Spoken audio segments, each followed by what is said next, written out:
Alhamdulillah, wassalatu wassalamu ala rasulillah wa ala alihi wa ashabihi wa mawala. La hawla wa la quwwata illa billah. Pada ayat yang lalu sudah kita kaji terkait tentang masih pembahasan orang-orang Yahudi. Ada orang-orang Yahudi ini memiliki sifat dan karakter yang disampaikan oleh Allah Subhanahu wa taala di dalam ayat-ayat yang sudah kita kaji, bahwa diantaranya mereka memiliki sifat hasad, dengki terhadap umat Islam. Itu sejak zaman Nabi Muhammad sallallahu alaihi wasallam ketika di Madinah. Orang-orang Yahudi mereka sangat membenci Rasulullah dan para sahabat radhiyallahu anhum ajmain.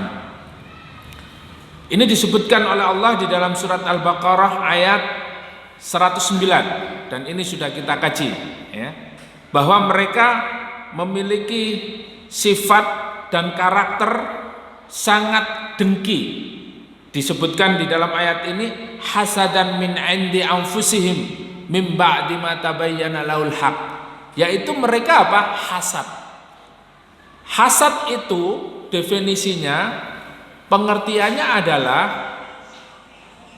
mereka yang tidak suka orang lain mendapatkan kesenangan, kebaikan.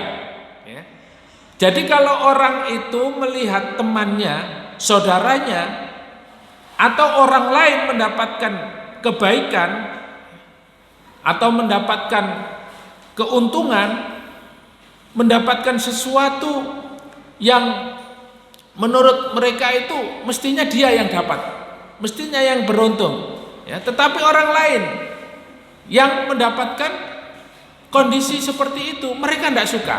Nah, ini hasad. Orang Yahudi itu disebutkan oleh Allah di dalam Al-Quran juga seperti itu. Hasadam min indi anfusihim min ba'di ma tabayyana lahul haq. Setelah diberikan penjelasan kebenaran yang ada di dalam Al-Quran, kemudian Rasulullah dan para sahabat itu menerapkan di dalam kehidupannya, dari urusan yang paling sederhana, ini mereka semakin hari semakin baik. Umat Islam pada saat itu semakin kuat. Persatuan umat Islam semakin kuat. Ini tidak senang, orang-orang Yahudi tidak senang. Nah, sehingga karakter mereka itu sampai hari ini juga seperti itu. Kita dapatkan mereka adalah orang-orang yang paling benci terhadap umat Islam. Maka nanti sampai pada surat Al-Baqarah ayat 120 itu jelas, walan tardha angkal yahudu walan nasara hatta tattabi'a millatahum. Itu surat atau ayat yang akan kita kaji nanti.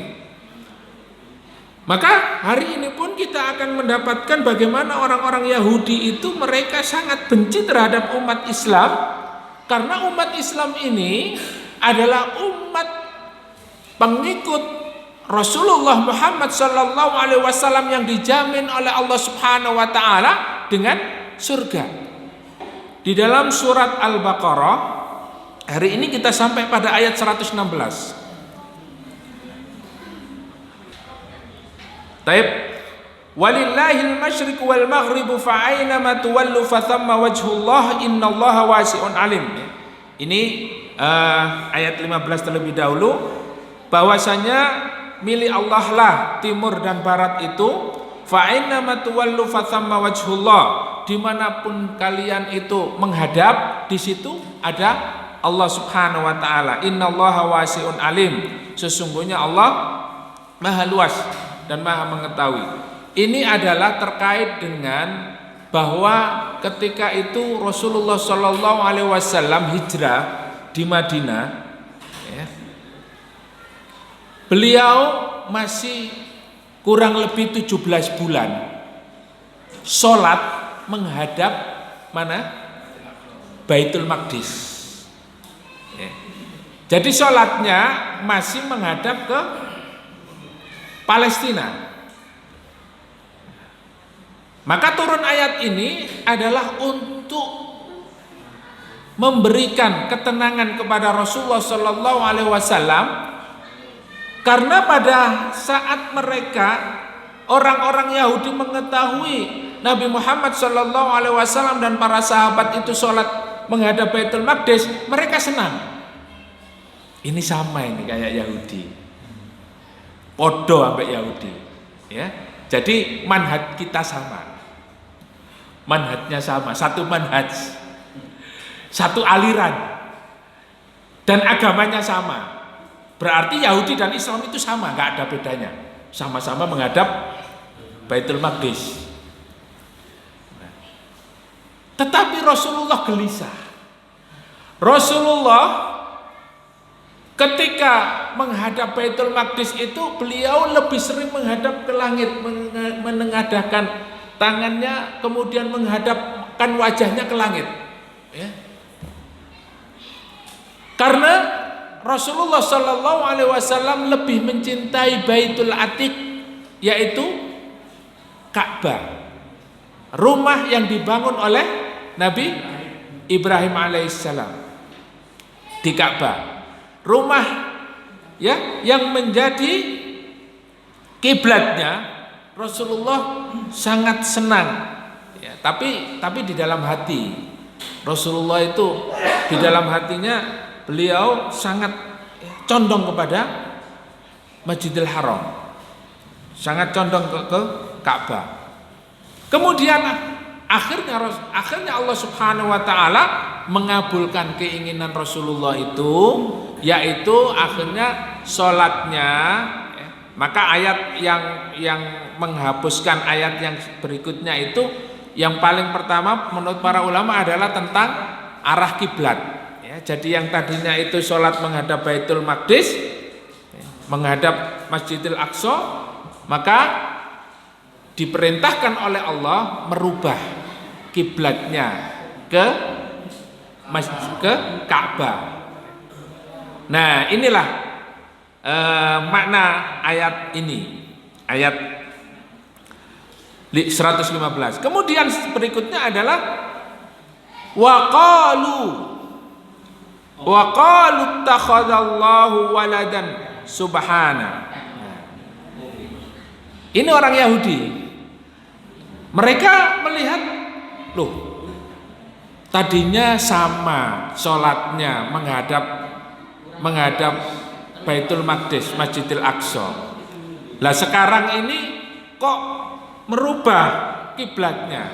Wah, nggak bener ini ya. Nah. Yang tadinya itu merasa bahwa manhajnya sama, ajarannya sama, agamanya sama karena menghadap ke, ternyata sekarang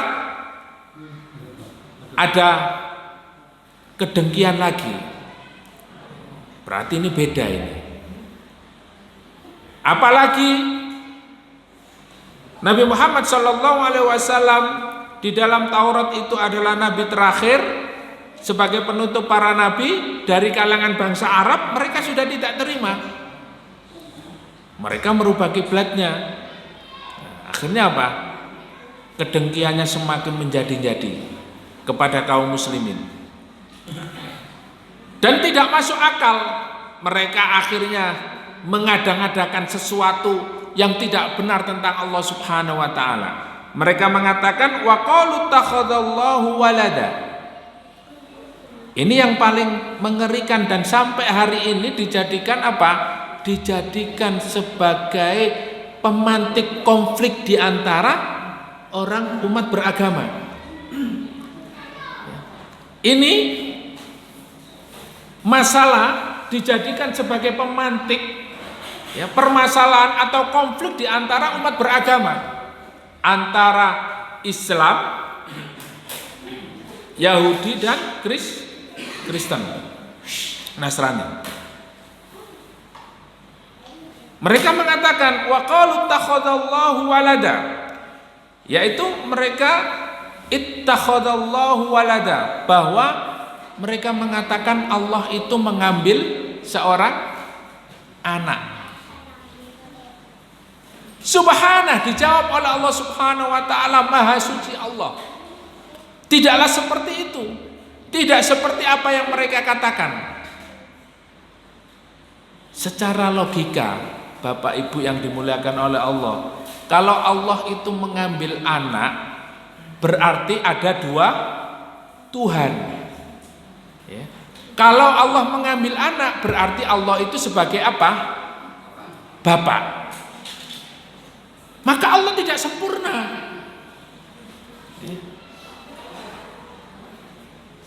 Kalau itu yang menjadi keyakinan seseorang, maka Allah tidak sempurna. Kenapa?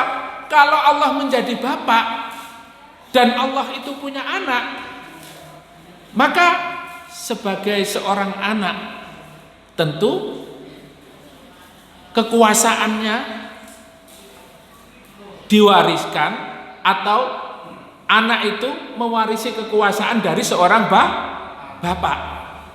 Berarti ada dua penguasa, yaitu penguasa bapak dan penguasa anak. Ini tidak sempurna dan tidak bisa orang itu menjadikan antara kekuasaan bapak dan kekuasaan anak menjadi satu. Pasti ribut.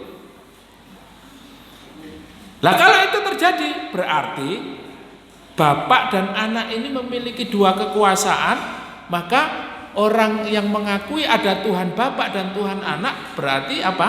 Musyrik, mensekutukan satu Tuhan. Dia tidak meyakini satu Tuhan tetapi dua Tuhan. Logikanya lagi, kalau kita melogikakan, kalau Tuhan itu punya anak, ya, Tuhan Bapak, berarti tidak mungkin Bapak itu punya anak begitu saja. Pasti ada yang namanya ibu, istri. Berarti ada Tuhan ibu. Subhanah, dibantah oleh Allah, Maha suci Allah dari apa yang mereka katakan. Maha suci Allah Subhanahu wa ta'ala, apa yang mereka katakan bahwa Allah punya anak. Qul huwallahu ahad. Katakan bahwa Allah itu ahad. Allah itu Maha Esa. Allah itu satu. Lam yalid wa lam yulad. Ini keyakinan kita. Ini tauhid kita yang hari ini dirusak oleh orang-orang itu yang mengatakan wa qalu ittakhadallahu walada. Terus kita ini dipaksa untuk mengikuti keyakinan mereka. Ini tanpa sadar, Pak, karena mereka memiliki sistem. Orang-orang Yahudi dan orang-orang Nasrani itu mereka mengatakan seperti itu. Coba dibuka surat At-Taubah ayat 30. Apa yang dikatakan oleh Allah di dalam surat At-Taubah ayat 30? Kita diberitahu oleh Allah Subhanahu wa ta'ala di dalam ayat itu bahwa mereka memang mengakui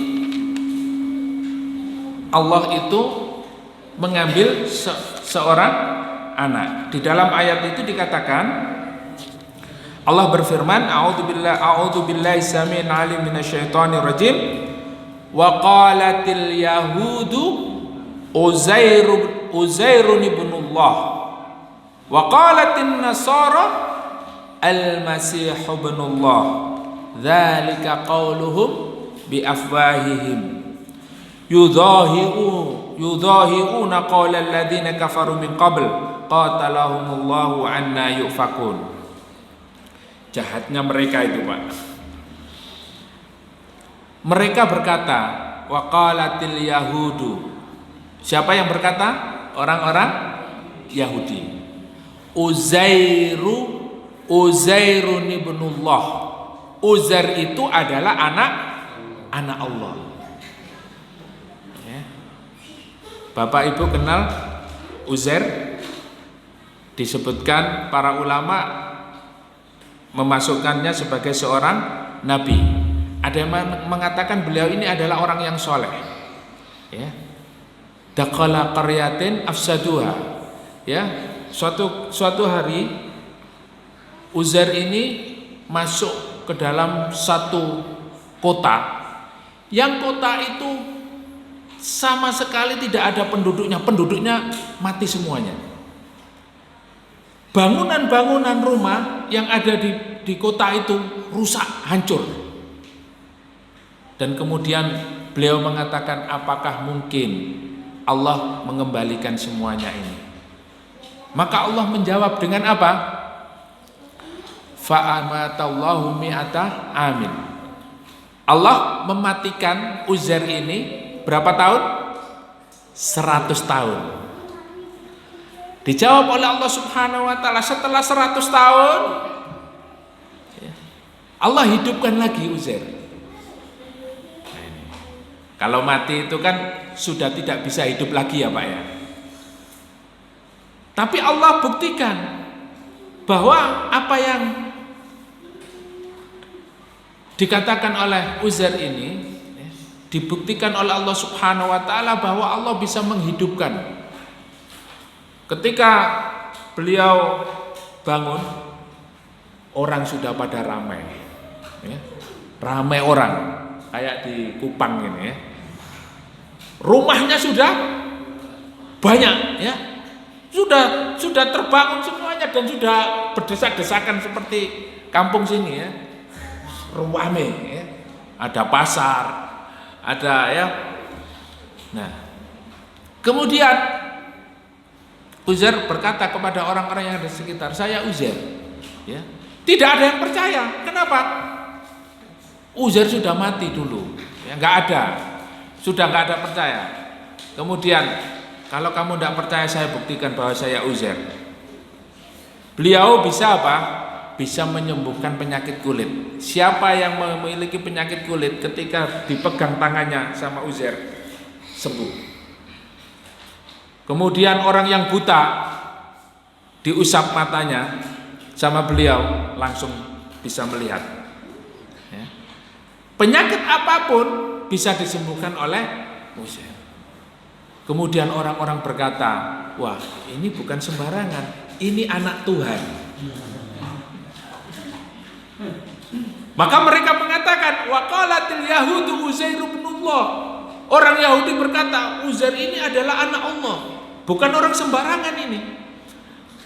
Karena kehebatannya dia, maka dia mengatakan ini anak Allah. Wa qalu takhadallahu walada, maka di dalam surat Al-Baqarah itu mereka berkata Allah mengambil anak. Allah itu punya anak. Nah, anaknya Allah menurut orang Yahudi siapa? Uzair.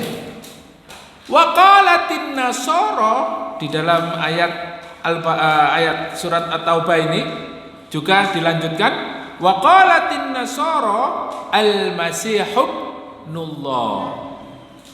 Sementara orang-orang Nasrani mengatakan al-masihu ibnullah. Nabi Isa alaihissalam, al-masih ya, Nabi Isa alaihissalam adalah anak Allah. Kenapa dikatakan anak Allah? Beliau menebus semua dosa-dosa pengikutnya. Dikatakan menebus dosa-dosanya.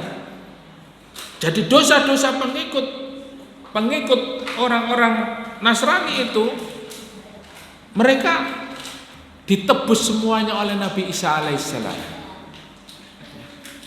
Mereka membalikan faktanya bahwa orang-orang Yahudi itu benci, tidak senang terhadap Nabi Isa alaihissalam, sehingga mereka menangkapnya dan menyalibnya. Tetapi Allah jadikan Nabi Isa itu apa? Diangkat ke langit. Nabi Isa diangkat ke langit ya. Ada di dalam surat Al-Maidah atau surat Al-Imran. Oleh karena itu, di dalam ayat ini dikatakan orang-orang Yahudi mengatakan bahwa Uzair itu anak Allah, orang-orang Nasrani mengatakan bahwa Isa Al-Masih itu adalah anak Allah. Kemudian Allah mengatakan dzalika qauluhum bi afwahihim. Nah, itulah ucapan yang keluar dari mulut mereka seperti itu. Hari ini pun mereka mengatakan seperti itu. Maka kalau ini diyakini oleh umat Islam bahwa ini adalah sebuah kebenaran, logikanya mereka tidak lagi mengakui keesaan Allah Subhanahu wa taala. Kenapa? Karena kalau Tuhan itu punya anak, berarti Tuhan itu punya istri. Sudah tidak lagi mengesahkan Allah Subhanahu wa taala. Dan logika-logika seperti ini ya sudah banyak dibantah oleh umat Islam, sehingga para rahib, para pendeta, mereka yang betul-betul menggunakan akal sehatnya untuk memahami kondisi ya yang ada di dalam kitabnya, kitab Taurat dan kitab Injil, maka akan masuk ke dalam Islam dikarenakan pemahaman ya. Jadi bukan berarti kita benci terhadap mereka, tidak. Tetapi ini kita berpegang teguh kepada kebenaran yang diturunkan oleh Allah Subhanahu wa taala melalui Nabi Muhammad sallallahu alaihi wasallam di dalam Al-Qur'an. Jadi kita berpegang teguh kepada al-haq, kepada kebenaran. Subhanahu wa taala di dalam ayat berikutnya surat At-Taubah ini, ittakhadhu ahbarahum wa ruhbanahum arbaban min dunillah wal masih ibn Maryam. Dan mereka mengambil ahbar, rahib-rahibnya, pendeta-pendetanya, arbabam min dunillah, yaitu sebagai apa? Arbab. Arbab itu dari kata-kata Rabbun. Ya, Rabbun, arbab. Yaitu mereka menjadikan rahibnya, pendetanya, ya, kalau bahasa kita kiai, ustadz, sebagai Rabb, sebagai Tuhan. Ayat ini berkaitan dengan pada saat itu Adi bin Hatim radhiyallahu an, yaitu orang Nasrani, masuk Islam ya, dari kalangan sahabat ya, beliau dari agama Nasrani masuk Islam. Kemudian ayat ini turun, Adi bin Hatim mengatakan kepada Rasulullah, ya Rasulullah, ketika saya menjadi Kristen, beragama Kristen, ke gereja, saya tidak melihat orang-orang itu sujud, rukuk, ya, beribadah kepada rahib-rahibnya itu, tidak menjadikan sebagaimana Tuhan ya, diibadahi, rukuk sujud kepada mereka. Nah, kemudian apa jawaban Rasulullah SAW kepada sahabat Adi bin Hatim ini? Ya,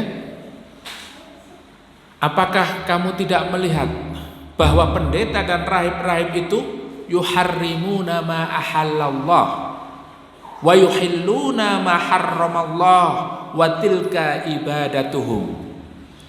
Inilah petunjuk Rasulullah terkait tentang ayat ini, bahwa kehidupan orang yang menjadikan rahibnya, pendetanya atau sebagai Tuhan itu adalah ketika mereka mengikuti di mana para pemimpin, para kiai, para rahib, para pendeta, mereka menghalalkan apa yang diharamkan oleh Allah ya, dan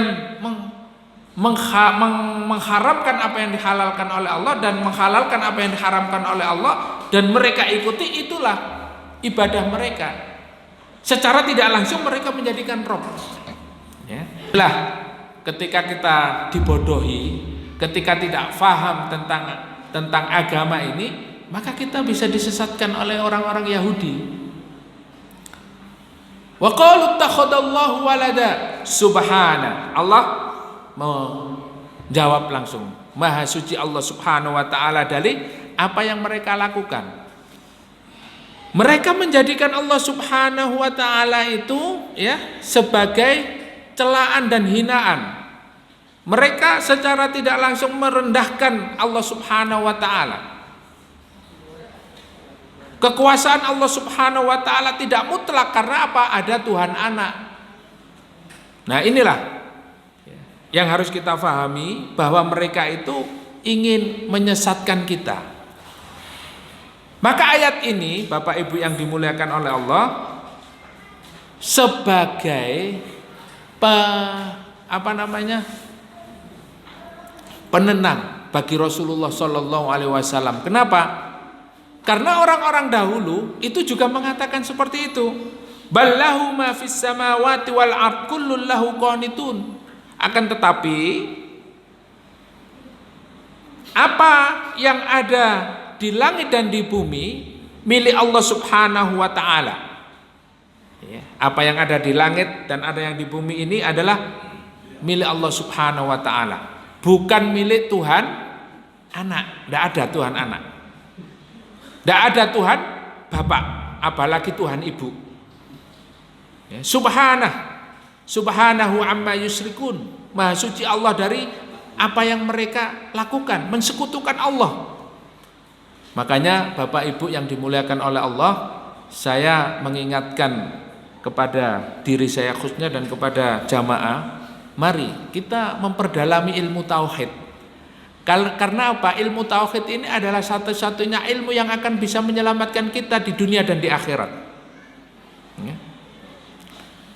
Rasulullah Shallallahu Alaihi Wasallam bersabda, lau atani bikurabil khotoya, lau atani bikurabil ardi minal khotoya, walam tusyriku bihi syai'a, la ataitukum bikurabil maghfirah. Seandainya kalian datang kepadaku, ya Allah Subhanahu wa taala ini, seandainya kalian datang kepadaku dengan membawa dosa sepenuh bumi. Jadi dosa sampean itu sudah notok pol. Selama kita tidak menyekutukan Allah, tidak berbuat syirik kepada Allah, la ataitukum biqurabil maghfirah. Sungguh aku akan datang kepada kalian dengan ampunan sepenuh bumi. Sepenuh dosa yang kalian lakukan diampuni oleh Allah Subhanahu wa taala selama tidak melakukan syirikan. Ta'ala surat An-Nisa ayat 48, A'udzubillahi minasyaitonirrajim, innallaha la yaghfiru ay yushraka bihi wa yaghfiru ma duna dzalika liman yasha. Wa may yusyrik billahi faqad iftara itsman 'adzima. Ini sangat penting ayat ini, kalau bisa dihafalkan dan kalau bisa diajarkan kepada anaknya, kepada istrinya, kepada keluarganya. Sesungguhnya Allah Subhanahu wa taala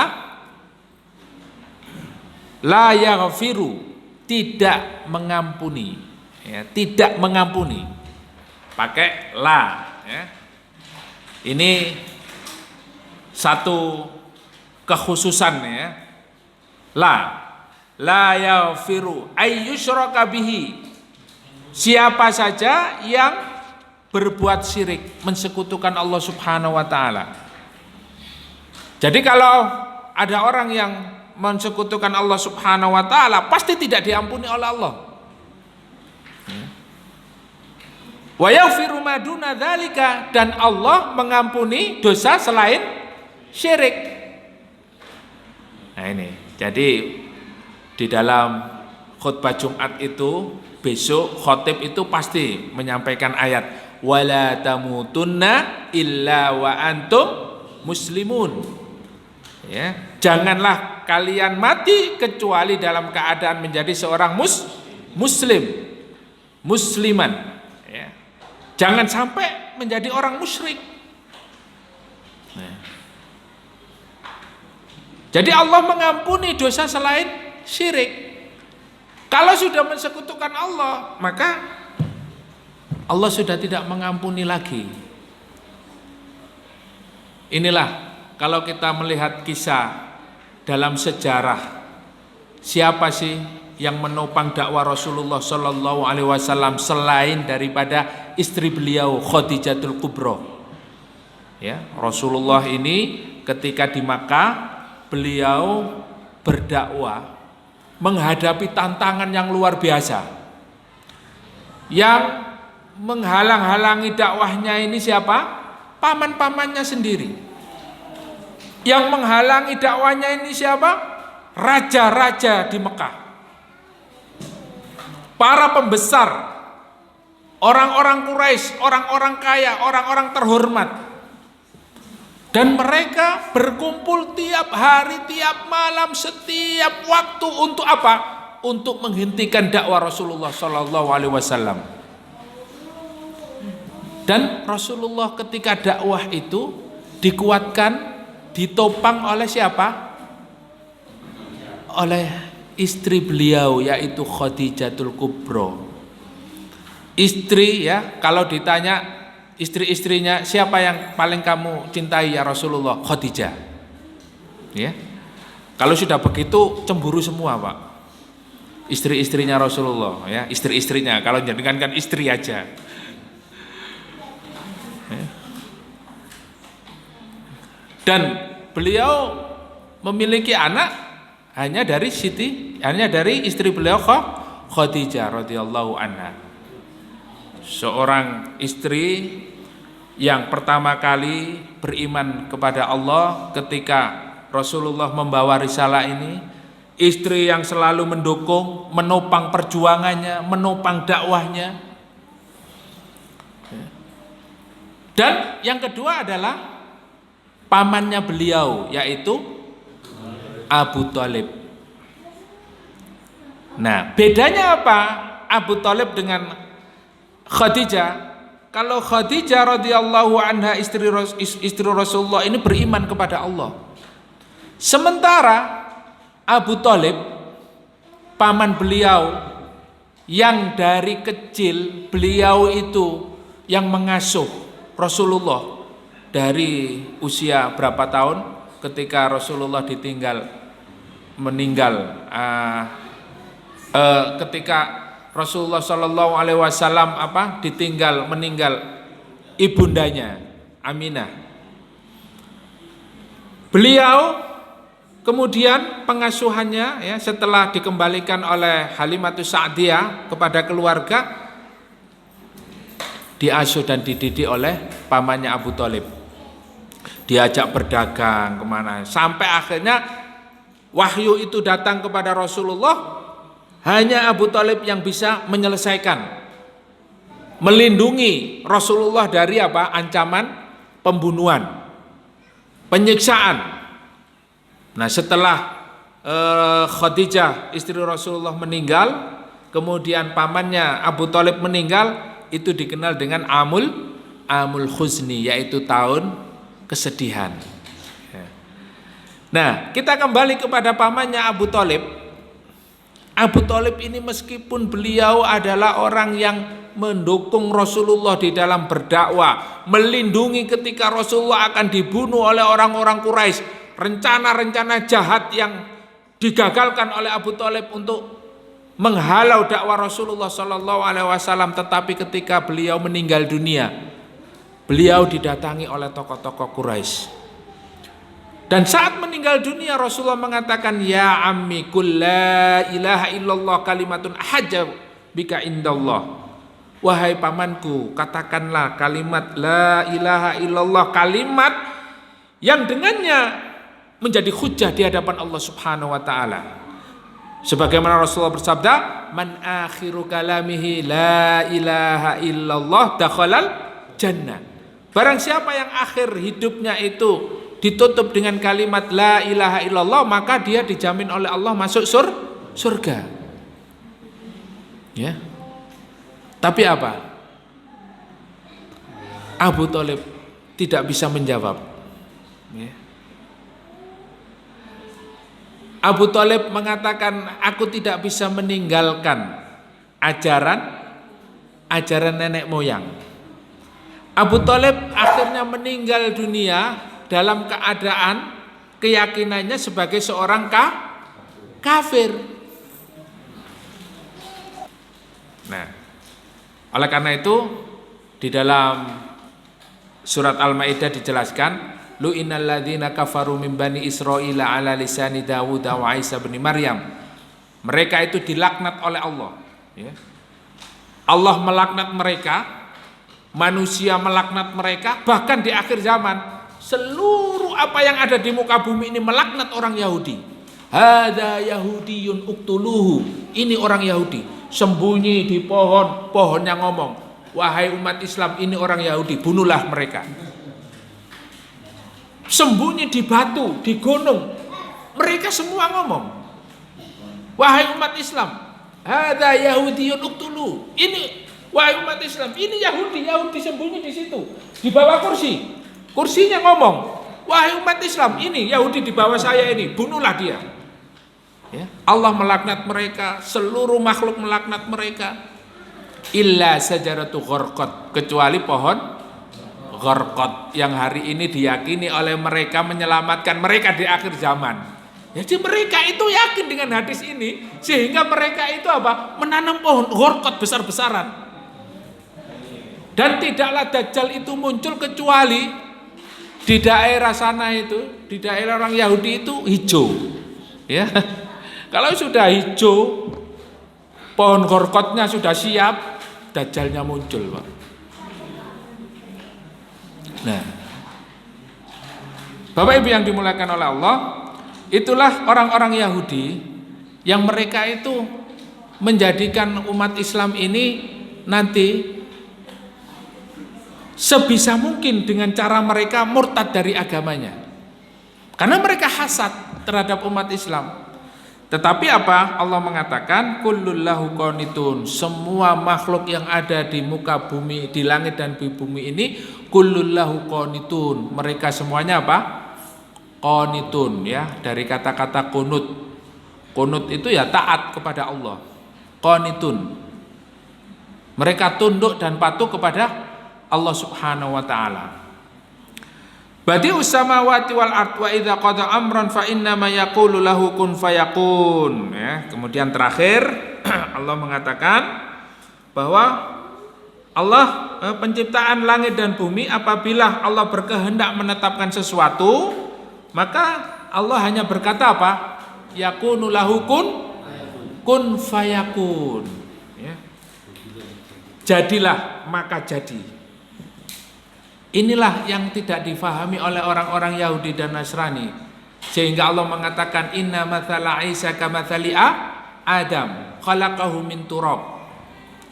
Sesungguhnya kalau misalnya pantes-pantesan, ya bahasanya itu, kalau pantes-pantesan mengatakan anaknya Allah, yang pantas jadi anaknya Allah itu siapa? Nabi Adam. Yang pantas jadi anaknya Allah itu siapa? Nabi Adam. Karena yang pertama kali diciptakan oleh Allah itu adalah Adam. Khalaqahu min turab. Allah menciptakan Nabi Adam dari tanah. Faqala lahu kun fayakun. Jadilah Nabi Adam. Sing pantas jadi anaknya Allah itu siapa? Nabi Adam. Nabi Isa hidup jauh setelah Nabi Adam, ya. Nabi Nuh, ya. Kemudian Nabi Ibrahim sampai Isa alaihissalam, jauh, Pak. Nah, Nabi Isa justru melalui proses apa? Seorang ibu ditiupkannya ruh oleh malaikat Jibril, sehingga lahirlah Nabi Isa alaihissalam. Nek pantes-pantesan, ya. Tetapi Allah subhanahu wa ta'ala telah menetapkan, kalau Allah subhanahu wa ta'ala menetapkan fa idza qada amron fa inna ma yaqulu lahu kun fayakun. Jadi Allah itu kalau ingin menetapkan sesuatu, Pak, kun fayakun. Oleh karena itu bisa saja Allah subhanahu wa ta'ala sekejap memenangkan hambanya. Wong Allah berfirman, ya, di dalam Al-Quran ini, wa inna jundana lahumul ghalibun, sungguh tentara kamilah yang akan menang. Artinya apa? siapa saja yang menjadi tentara Allah Subhanahu wa taala, Allah akan memenangkan mereka. Nah, ini sudah pasti. In tansurullaha yansurkum. Kalau engkau menolong agama Allah, Allah pasti menolong kalian. Sama ayat ini, surat Al-Baqarah ini juga menenangkan Allah, menenangkan Rasulullah bahwa dulu orang-orang Yahudi juga sebelum kamu juga sama. Mereka mengatakan apa yang dikatakan oleh orang-orang Yahudi hari ini, bahwa mereka itu mengatakan Allah punya anak. Beribadahnya mereka pun sama. Keyakinan mereka pun sama. Dan karakternya hari ini pun sama. Jadi Bapak Ibu yang dimuliakan oleh Allah Subhanahu wa taala, kita tidak perlu pesimis, tidak perlu lemah, ya. Jangan sampai kita lemah sampai bahkan akhirnya mengikuti mereka. Nah, ini yang dikhawatirkan. Oleh karena itu, ini adalah ujian bagi kita. Insya Allah kita akan lanjutkan ayat berikutnya pada pertemuan yang akan datang. Mudah-mudahan dengan ayat-ayat ini yang kita kaji pada malam hari ini bisa menguatkan kita untuk menjadi orang-orang yang bertauhid, lebih kuat lagi keimanan kita kepada Allah Subhanahu wa taala. Mudah-mudahan apa yang sedikit ini bermanfaat, dan mudah-mudahan dengan semakin bertambahnya keimanan kita kepada Allah Subhanahu wa taala, Allah mewafatkan kita dalam keadaan husnul khatimah. Amin ya rabbal alamin. Aqulu qouli hadza wa astaghfirullah li wa lakum wa lisairil muslimina min kulli dzam fastaghfiruhu innahu wal ghafurur rahim. Kita akhiri dengan doa kafaratul majlis. Subhanakallahumma wa bihamdika asyhadu an la ilaha illa anta astaghfiruka wa atubu ilaik. Assalamualaikum warahmatullahi wabarakatuh.